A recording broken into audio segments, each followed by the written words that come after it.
What's up, everybody? Dan Sports News here, giving you the third episode of the Dan Sports News and Friends podcast.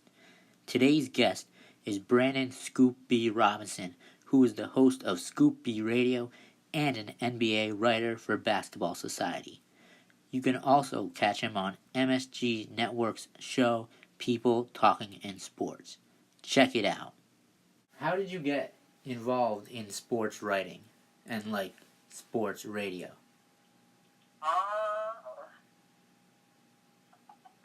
I guess you could say my initial point was when I did Net Slamming Planet radio show with the Nets. I co-hosted with Evan Roberts on Sports Radio 66 WFAN, and also did it with Albert King, Nets legend, and with Lynn Wilson. It was the Nets official radio show. This is from 97 to 99. And I was a 12-year-old kid. John Calipari was the head coach of the Nets. Keith Van Horn, Jason Williams, Kendall Beal, Sam Cassell, all members of the Nets. And that was kind of my foundation. And I've been moving ever since. Oh, great. So, who are some of the guests that you've had on your show? Just some of the big names who have been on Scoopy Radio. We've had the rapper Tucson. We've had Jamal Crawford. We've had the DJ Khaled, Mark Cuban.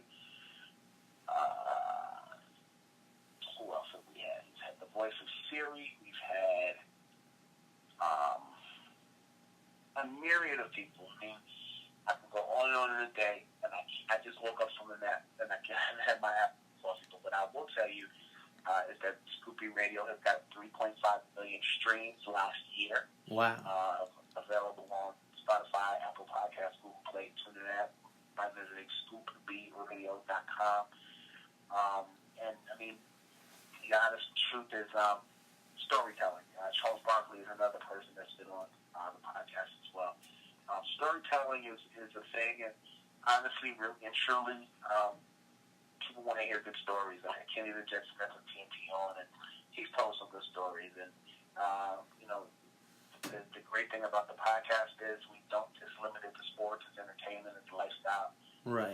And we include women and people of color and young people. You want to make sure that you list that whole gamut, and it's been great. Right. So I saw that your new show debuted last night, People Talking Sports on MSG Networks. How did that get started? How did they contact you, and what took place with that? My management reached out to me and said, there's an idea. MSG wants to revive a show that was already existing, and the only difference now is we're in a car talking about sports, talking about some of your favorite topics in New York sports, whether it's your favorite concert at MSG, your favorite New York Ranger, your favorite New York Knicks. Just a myriad of things that, for me, having grown up in both New York City and in northern New Jersey, going to grad school in Long Island, spent a significant amount of time in Westchester as well. I know New York, New Jersey, and Connecticut. I know the tri-state area, and so the sports and having started young, the trifecta of all the things I've mentioned, was a perfect fit along with my co-host. I'm excited of what's to come with MSG. So is there going to be any more episodes with that, or was it just a one-time thing? Oh no, this is an ongoing thing. It's People Talking Sports is a show within MSG Shorts. Okay. MSG Shorts is a myriad of different shows that are partnered with MSG, and People Talking Sports is one of those shows within MSG Shorts. And man, I'm excited about what's to come. Episode 1 last night. There'll be many more episodes from now till whenever, and I'm excited. Great. Alright, so I know you've broken many stories in sports. Can you just give a rundown of some of those stories that you've broken in the NBA? Well, some of the things I've broken, I want to say since maybe June, was LeBron and Space Jam being a thing. When LeBron was going to announce his decision he was actually going to use Space Jam as a trailer to announce his decision. And basically, when he announced his decision to go to the Los Angeles Lakers, he was supposed to use a trailer using Instagram TV and his uninterrupted platform, I'm told.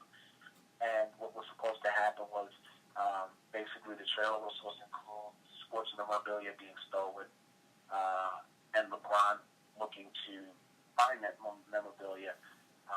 And basically, like Kobe's memorabilia was stolen, Kareem Abdul-Jabbar, Shaq, and Kobe Bryant and other people, notable Lakers. And he was going to appear in the trailer and save the day. I got a call after LeBron's decision. I was told that, because that was out there, the plot was changed a bit.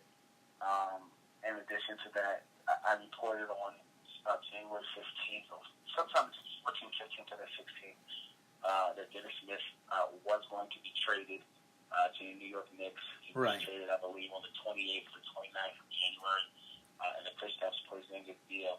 I didn't have that Porzingis information, but other players within that trade, I had accurate as far as Wesley Matthews, Tim Hardaway Jr., and Courtney Lee. I had pretty much the framework correct.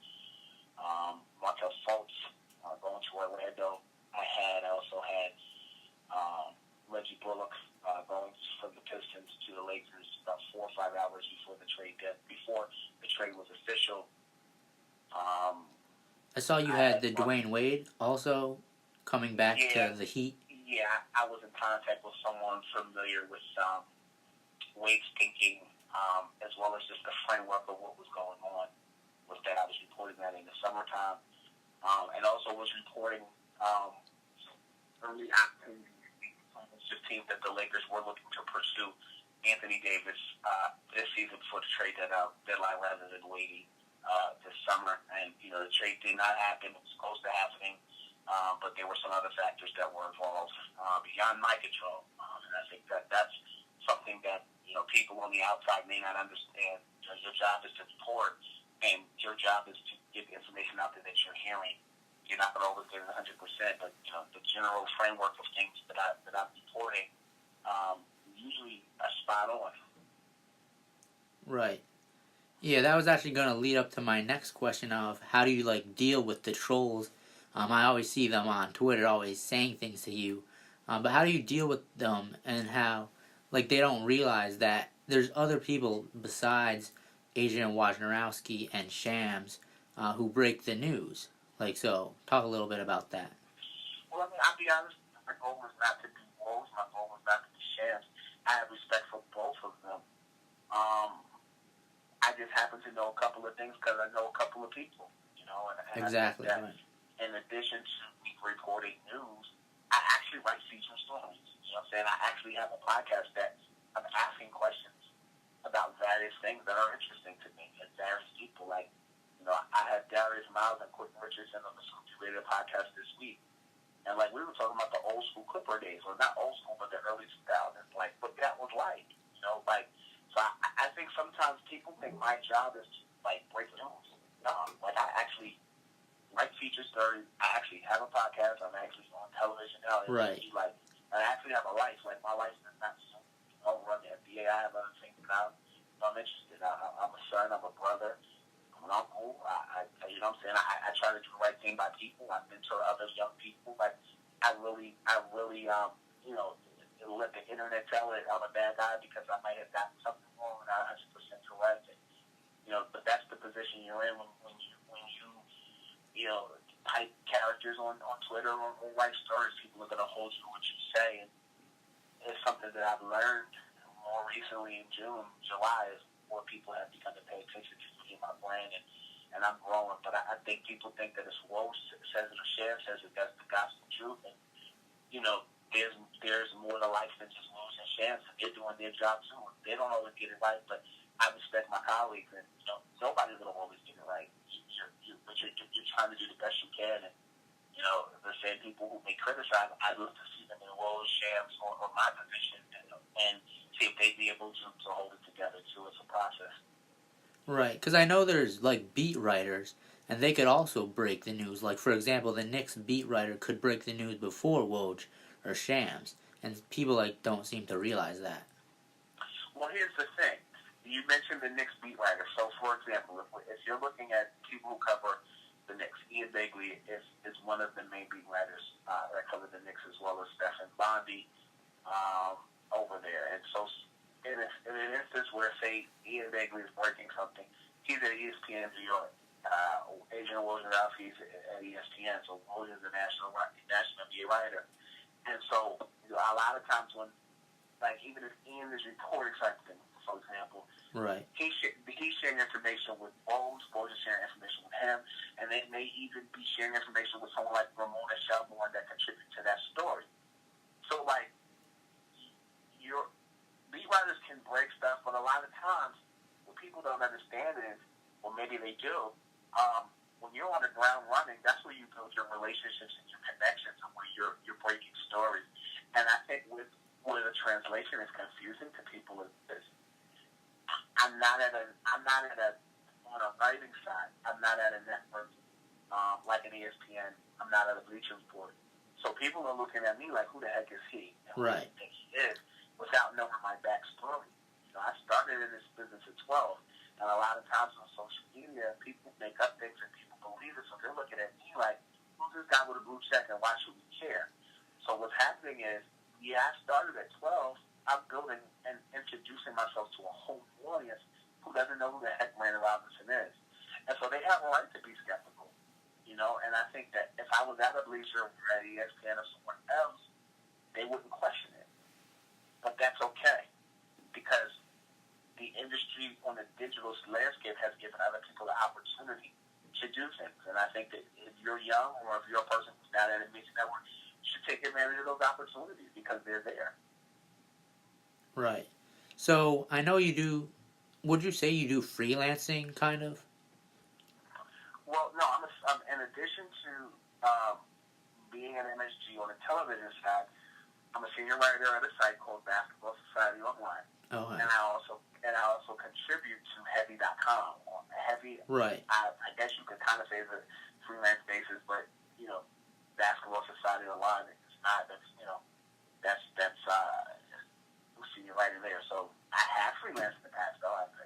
Throughout my career, I finished grad school in 2011 at Hofstra, and I freelanced at different places: Ebony Magazine, Jet Magazine, Complex, MaxPreps.com, and some of those other places. So I have freelanced in the past, yes. All right, great. So now going into the NBA news. So I write for Pelican Debrief of Fanside, the Fanside Network. Do you have any Pelicans news that you know of? Any scoops or anything? Well, I can tell you that the Pelicans have bumped around the idea of Sam Hinkie in some type of front office role with the team. Sam Hinkie obviously being the architect for, kind of building the Sixers way before their winning waves. Drafted Joel Embiid and drafted other people, and I kind of do think he got a raw deal in Philadelphia. And you talk to some retired players and who know him, or people who work in the NBA office that know him, and they like Hinkie. They think he's smart. He comes out of the Daryl Morey front office tree. He's a guy that I think would fit in New Orleans very well, particularly because the Pelicans are run by a group of people who come from a football background. Right, exactly. And so I think that at the end of the day, somebody like Hinkie, who has a track record of being able to eye talent, would be someone of interest. You have Danny Ferry currently taking Del Debs' place after Del Debs was fired for Friday leading into NBA All-Star Weekend. I spoke to someone, a friend of Debs and a former NBA player, who was like, man, they fired my friend on a day off. How or during All-Star Weekend, the biggest media day of the year, on that Friday, how low can you go? And with Danny Ferry in that situation, I I don't know that I was a fan of Danny Ferry being put in that position, but I also realized that Danny Ferry is well connected within the NBA. Right. But after that situation with the Hawks where he made those comments about while being some people may feel as though he's not deserving of it, why would you put Danny Ferry in that position? So he's got to kind of show proof there. I personally like Sam Hinkie in that position, and these sources shared with me that is something that has been tossed around in front office meetings. It'd be interesting to see that. I've also heard that someone their head coach, Alvin Gentry, could be gone by season's end, and he's definitely been at least publicly been a good leader of morale, because I think the Anthony Davis situation has been a distraction most of the season, and he's a guy that is Alvin Gentry, an NBA champion as an assistant coach with the Golden State Warriors, definitely has had to shoulder a lot. Injuries, distractions, and more. And those are the things I have right now. Sam Hinkie, potential front office position. I'm the president of basketball operations. Role of the New Orleans Pelicans has been tossed around. And, Alvin Gentry, in his situation with the Pelicans, will be interesting moving forward, as I'm told that he may be going by season's end. Okay, yeah. So in the Western Conference, it's pretty much a given, would you say, that the Warriors will make it to the NBA Finals? I don't agree. Oh, okay. Well, why don't you agree? Because I think that last season in the playoffs shows that they're not as immortal as many people think. I think that this season the Warriors have coasted. I think that the Warriors do have a lot to prove, and I do think that they could secure a place in the Western Conference Finals. But there are also other teams that quietly have had success, and I'm not even talking like the Denver Nuggets. The Denver Nuggets, I think I started the season saying they could be a top 6 team, which they are. But when you look at the Portland Trail Blazers, I think adding in as Cancer was a great move. I think that they're starting to click at the right time. I also think that, defensively, the Houston Rockets are not where they need to be. Obviously, losing Trevor Ariza, but they're starting to be a cohesive unit. And from where they started to where they are now, I think has been a remarkable story in and of itself. Chris Paul being hurt, James Harden having another MVP season. Defensively, I have some questions, but I don't think it's a foregone conclusion that the Golden State Warriors are just going to coast. Oh, just going to become the Western Conference champions just because they're the Warriors. I don't see it that way. Okay, well, in the Eastern Conference, who do you see is a team in the running? I know the Celtics have been struggling as of recent, since the All-Star break. Who do you see is the team to be in the Eastern Conference? The Milwaukee Bucks. Now, why do you say that? Why do you think the Bucks will be the team to be in the Eastern Conference? Yeah, the Antetokounmpo was the start. Brook Lopez, Chris Middleton. They're adding Pau Gasol to an already potent roster. You have George Hill on that team. Mike Budenholzer is the head coach. And I think that, the Sixers have improved. But defensively, I have some questions. The Celtics have some things and some gelling issues that still need to be worked out. And they're still young, and I don't think they're quite there just yet. And I also think that as much as people have thought that the Western Conference is just going to blow everybody out the water, honestly, the Eastern Conference has been more exciting to watch. And I think that because the Milwaukee Bucks are a smaller market team in comparison to the Boston Celtics or the Philadelphia 76ers, I don't think people give the Milwaukee Bucks their just due. So do you think the Raptors have a shot now? I do think the Raptors have a shot, but I still think that the Milwaukee Bucks have been building for some years. And I think that trial and error was tested last season, and I think the time is now for the Bucks. And I think they have something special, and I think that they're going to go deep into the playoffs this year. Right, and we just heard the news that Pau Gasol will probably be joining them with the buyout. So, do you know any more buyout news that's going on? The Los Angeles Lakers are looking for their 15th and final roster spot. I can tell you that Zach Randolph worked out with the Los Angeles Lakers last week. a buddy of mine that is an NFLer actually told me, who's based out now, was in LA working out, told me that he actually went in Zach Randolph at the gym wearing Lakers gear. Zach Randolph is a person that's been tossed around. Carmelo Anthony is somebody that LeBron James wants to join the Lakers, and the Lakers aren't 100% sure that that's who they're going to go with. I can tell you that Jamal Crawford and the Phoenix Suns potentially getting a buyout may be something there, and if that happens, Jamal Crawford could end up in Philadelphia with the 76ers. So I think right now there are some things that are being figured out, but that's what I have right now. That Randolph is somebody tossing around in the Lakers organization. Jamal Crawford is somebody that is of interest with the 76ers should he be bought out by the Phoenix Suns. Right. So, LeBron was injured. Do you think he still is injured after missing those 18 games? Do you think he's not at full 100% ability right now? No, I don't think he's at 100%. I reported on January 11th that his injury was complex. What was being reported, and that LeBron could miss he could miss February or March. Of course, he came back on January 31st against the Los Angeles Clippers. But yeah, that injury fell on his groin, and had to do a ton of rehab to get back. And yeah, that injury is remarkable. He's been able to come back. I was at the All-Star game in Charlotte, and I watched him, and I could see limps at times. I could see just his not fully being at strength, but you're the face of that organization. You got to play through it. The greats play through hurt, and he's doing that currently. Right. Now, do you think that if the Lakers don't make the playoffs, but if they finish with a record better than last year, that it will be an underachieving season? No.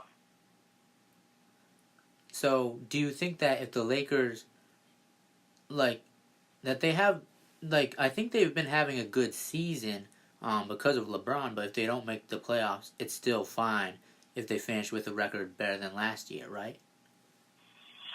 Yeah, I think year one with LeBron was really experimental. I think the pressure is on them because LeBron has been there. And I think, obviously people have been wanting LeBron to get fired like crazy all season.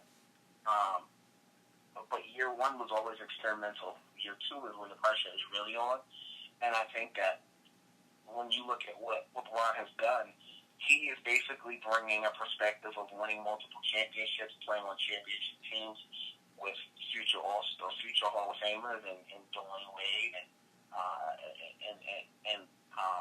even Shaq in Cleveland. Although they didn't win a championship at that point, they were trying to make it to the finals. But if you look at what of experience he brings, playing with Kyrie Irving, playing with Chris Bosh, etc., Kevin Love, those young guys are still developing, and I feel like him coming there has expedited as well. Even Lonzo Ball as well. So I think, some would argue that this is the Warriors' last hurrah this season. Who knows? But what I'll say is the pressure is on next year because you go into the 2019 free agency pool, willing and dealing, trying to get some things done. And I think that the pressure is on because it's Los Angeles, the second best media, or the second number 2 in media markets. And you have LeBron James, and you have the pressure of the bright lights on you. I think that's for any team that LeBron joins. The minute he joins, you have that pressure. So I don't think this is failure because more than anything, people have been hurt this season. Like, Lonzo Ball's been hurt. LeBron himself has been hurt. Rajon Rondo's been hurt. Right. You traded Zubac. You traded Michael Beasley. You have Lance Stevenson trying to find his role within the team. Kuzma trying to find his role.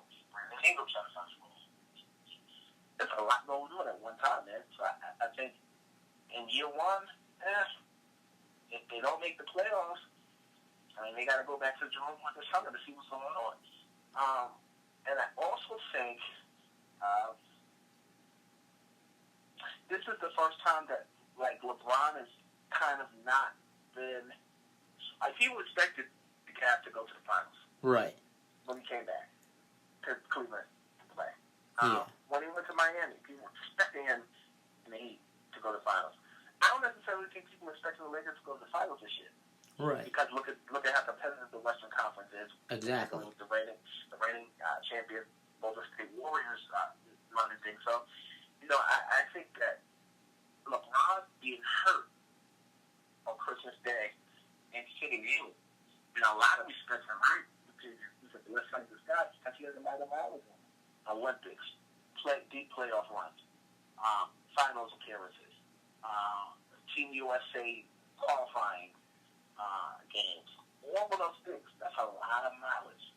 He's got kids, he's got family. I think when you look back in time, I think that groin injury and sitting out may have been the rest he needed to finish off his career. So do you think Luke Walton's time is up in LA? I'm not sure. It's too early to say. I think that if he were to be fired, they wouldn't do it in season. They would wait until the end of this season because he's also a former Laker. And you don't want to tarnish that relationship, particularly because he and the Dutch family are friends. His dad is a Hall of Famer. And you saw the same type of treatment had when Byron Scott was head coach. They let him go. They let him go at the end of the season. They didn't do that in the season. So I'm not sure. I think that right now they're chasing the playoffs. We'll see if that happens.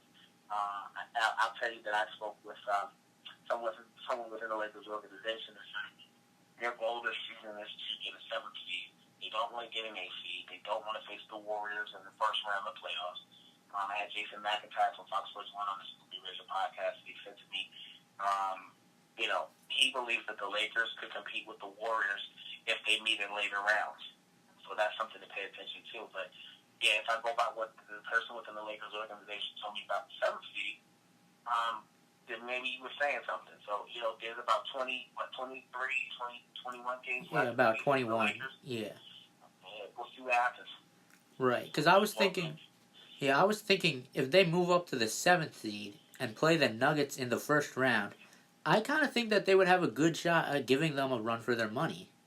I agree. They competed against each other early in the season, in the preseason, and when the Nuggets had their number, it's a new game in the playoffs, and I think that, again, it goes with experience.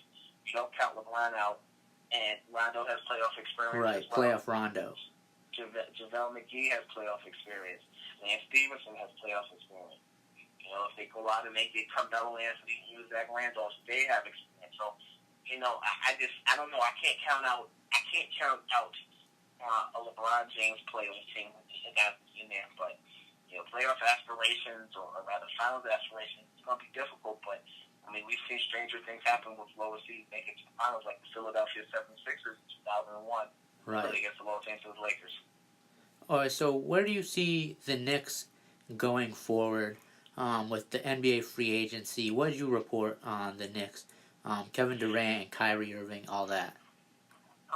Well, I'll tell you that as it relates to Kevin Durant, I reported in September that the league source shared with me that the Lakers and Kevin Durant is a thing. I'm sticking with my source for now, but what I will share with you is if it were to go a different way with Kevin Durant, you don't sleep on the option that one, say hypothetically the Warriors do win the finals. No team in the NBA has gotten a 4-peat. He could sign a 1+1 deal and stay maybe for one more season and then go do something else. That's an option. And if you're actually asking me about the Knicks, one of the advantages, or two of the advantages that the Knicks actually have is one, Royal Ivey, an assistant coach with the New York Knicks, is best friends with Kevin Durant. Really? So close that, that Kevin Durant is in Royal Ivey's wedding this summer. Wow. 2, Kevin Durant is Royal Ivey's child's godfather. And 3, when the two of them went to the University of Texas, Royal Ivey helped recruit Kevin Durant to join the Longhorns. And so I will tell you that relationship with Ivey is not something that you should sleep on going into free agency recruiting. Wow. But recruiting and signing are two different things. The Knicks have that advantage. That doesn't necessarily mean that he's signing with them. But if he signs with them, I definitely can believe that Royal Ivey would have influence on that decision. Wow. So that's some hidden gems for all the people listening. Where do you see Kyrie Irving going? Well, you got to take Kyrie at his word. Starting with before the season started, if you'll have me, I'll stay. Right. I was actually with Kyrie and KD in Charlotte at Michael Jordan's party. Got some time, chatted with them a little bit. And I will tell you, you asked me about Kyrie and KD. I think that video about the two of them in a hallway discussing stuff, I think that was definitely banter for a couple of days off before the regular season resumed, second half of the regular season. But what I will tell you is, just because two guys are talking and having very animated conversation, that doesn't necessarily have anything to do with the outcome of what will happen. Exactly. I think you have to take that into context. Those two guys are friends. Those guys are very close, and I was with them at that Jordan party, and those guys were communicating the same way. They're competitive. They like each other. They have a good relationship, and you have to take into account that All-Star Weekend is like a big family reunion or reconnecting of people who spend a lot of time during the season competing and playing basketball. And people don't always see that. And so I use that Jordan party as an example. I was at a Jordan party that had it. You name it in the room, they were there. Mark Cuban was there. Palenko was there. Elton Brand was there. Fabulous was there. Stephen A. Smith was there. Fat Joe was there. Just a myriad of people. You name it. Travis Scott was there. Kyle Kuzma was there. So you mean to tell me that just because Rob Pelinka and Mark Cuban had a hug and exchanged pleasantries, that's collusion? Well, that's tampering? No, it doesn't work like that. The NBA is a huge fraternity of brothers, and people know each other. You know, I ran into Elton Brand, and we had a conversation, and, we talked about a few different things. And, there's no collusion on the story. There's an acknowledgement of, hey, I'm buying, you do. So I think people group Kyrie and KD together. They haven't said it out their mouth. Because people did the same thing about Kyrie and Jimmy Butler in the summertime. They're cool, but I can tell you I can test that they're not as close as KD and Kyrie is, but that doesn't mean that those two are going to be teammates. Right. Because people tend to think that just because they're talking, that it's always about NBA business, when they're just having fun. Yeah, I can tell you this, like, there are NBA players who I know, and I have their numbers on my phone, and our conversations have nothing to do with where you're going next. As a reporter and a player, it could be a conversation about, the sneakers you had on the fly, where'd you get those from? Like, I'm telling you, like, as lighthearted as that. Right. And to bring it back to players, no, I don't necessarily think that it always has to do with where somebody's going. So, I know LeBron's new episode of The Shop, the new season, debuts tonight. Anthony Davis is a guest on that. What do you think? What are your thoughts on that? Anthony Davis joining the show. I don't necessarily think I have any thoughts about it. I think that, LeBron's job is to sell tickets, to get ratings up. I think his show is keeping it real. Meek Mill's on the show as well. I think that at the end of the day, it's conversation. Conversation is what drives traffic to the internet. Traffic to the internet gets views, gets clicks, gets more advertising. Like, I think Anthony Davis paid his agent, Rich Paul, where he wanted to go. So the synergy is there, but I think at the end of the day, that was pre-recorded anyway.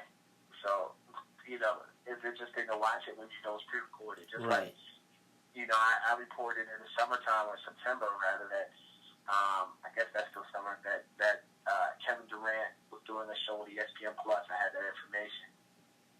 You now see him on television with Kyle Kuzma. I was reporting that in September. The narrative has changed a little bit now that show was there. So you're looking at Kyle Kuzma and KD, like, now versus when it was recorded and nobody was talking about what KD potentially going to the Lakers or Anthony Davis potentially, being traded for Kyle Kuzma, and Kuzma might be a Pelican at this point. So it's like, what do I think about Anthony Davis? I think he's going to make the best decision. Well, I ultimately it's in the Pelicans' hands because he has one more year left. But of course, the Pelicans are going to try to make the best move this summer. The Lakers had their chance, but now the Celtics, at face value, have more to offer. So you look at the trade deadline, and or rather than the draft, and that's when the Celtics can begin trying to make moves with the Pelicans during the draft, because they have 3 to 4 draft picks that they can offer outright. Anthony Davis on the shot, I think, will be good commentary. People will have to think that they can run with it. But ultimately, it's I think the entertainment and what's going on on the court, rather, have collided now, and it's interesting to watch, I'll say. And do you think that the Pelicans realistically could shut down Anthony Davis for the season and take a fine, or is that just like not allowed? Or I think that they're going to play him sparing minutes, or rather, they're going to play him sparingly, so that he doesn't risk the possibility of being injured and mess up his tradable stock options, or he doesn't jeopardize his health for the foreseeable future. There's a happy medium that has to be found in both of those instances. okay, and now one last topic. Just switching over to college basketball. What do you think about Zion Williams and the injury he suffered against UNC? What are your thoughts on that, and if he should end it and shut it down for the season, and players going to the NBA out of high school? What are your thoughts on that? I think that it reminds me so much of football, where guys sit out for bowl games leading up to the draft. You look at the situation with Zion Williamson, and he's kind of got an upper hand. He busted his shoes in a game where Nike's, he can raise his sneaker value with Nike having to pay him more, or he can raise his sneaker value with Adidas or Puma offering him more money too. I was at All-Star Weekend, and I went to a Puma pop-up shop. Puma gave me these sneakers, and they fit on my feet like Nikes in a comfortable way. They feel like the Kobe's that came out in 2010. I think they were like the 6s or 7s. They were the retro ones that Giannis wore in the All-Star game. Oh, okay. I had a pair of those in college. What I'll tell you is, when you look at, like, Zion, he's raised his value because these sneaker companies are going to crawl over him. And I look at Zion to me is going to be somewhere between Blake Griffin and the let me start from the beginning. Zion Williamson will be a cross between Julius Randle and Blake Griffin. Right. Better. I think everybody wants to make the LeBron comparison. There's only one LeBron. I like R.J. Barrett better. Really? I do. And I also like Jay Morant. Jay Morant, I think, is going to stick around for a while. And I think Jay Morant is going to be like a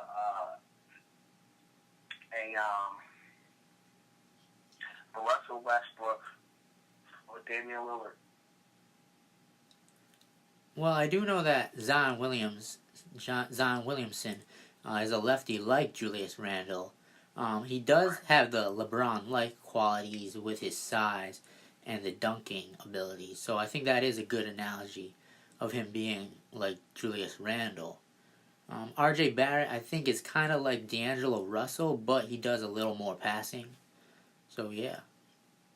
Yeah, man, I think when you talk about Zion, I think everybody wants to put somebody into a box. That's just the world we live in. Somebody's like this person. Somebody's like that person.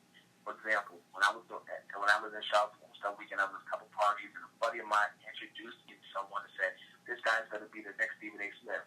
I don't have a problem with Stephen A. Smith. I know Stephen A. Smith, but I told him I'm going to be the first Brandon Robinson. I think a lot of times people want to make comparisons to someone else who they are rather than being themselves. And I think that people get excited because Zion Williamson has these broad shoulders, he's brown skin, he sells tickets, and brown skin like LeBron, I mean. And, but at the end of the day, I think Zion is his own guy. And I think sometimes we put a lot of pressure on who's going to be first pick. And then when they don't meet that expectation, people's perception changes and they go on to the next big thing. And I think maybe Zion is just going to be Zion. But I think his playing style will end up evolving like Blake and Julius. And I say, when you look at Blake Griffin's game, to me, the evolution of it reminds me so much of Vince Carter. Because Vince and Blake Griffin both did something that Dominique Wilkins didn't do. They established a solid jumper. Blake Griffin went from jumping over Kia cars and dunking in the slam dunk contest to actually settling in, developing a solid jumper. Right.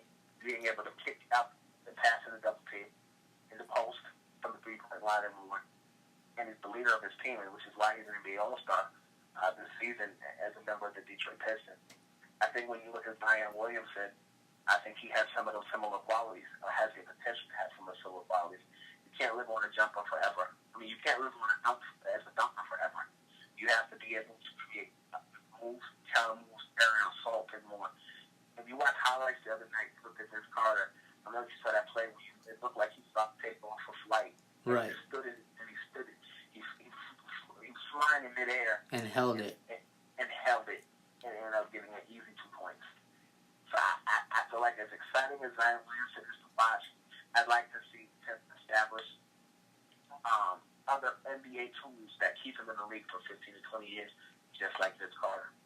That's something Dominique Wilkins didn't do, which is why he was simply known as a high flyer. Right. So, last thing before we wrap it up, I heard you were in NBA 2K. Is that true? Yes. And how did that happen? Relationships. Oh. I spoke to that. I've covered NBA 2K for a while. Know some people over there, and I made a call and said, hey, man, the player mode is cool. How can I get on it? And this was the day after the All-Star game last year. And by March, they sent over my paperwork and sent my picture over. Here I am. So it's pretty cool to be on the my player game, or the my player mode, and my GM mode. And NBA 2K is a game that I've played since its inception. When Allen Iverson was on the cover, which you only played it for at any point. You know the game. To have people tag me and stuff on Instagram. It's pretty cool, man. Like I said, I wouldn't consider myself a gamer gamer, but I do enjoy playing NBA 2K when I get a few moments. And, right. It's cool to see my name under other members of the media that I actually am friendly with in real life. I think it's pretty dope. And, it's pretty cool, man. It's an honor to do it. Right. Yeah, I don't play video games that much, but I do play 2K. I'll definitely have to check that out. But let the listeners know where they can follow you on all your social media and all that stuff. Oh, yeah. I mean, first and foremost, make sure you subscribe to the Scoop B Radio podcast. Scoop B Radio is available on Spotify, Apple Podcasts, Google Play, TuneIn app, Stitcher app, or simply visit scoopbradio.com. Anything you want to know that I'm moving or producing, or just etc.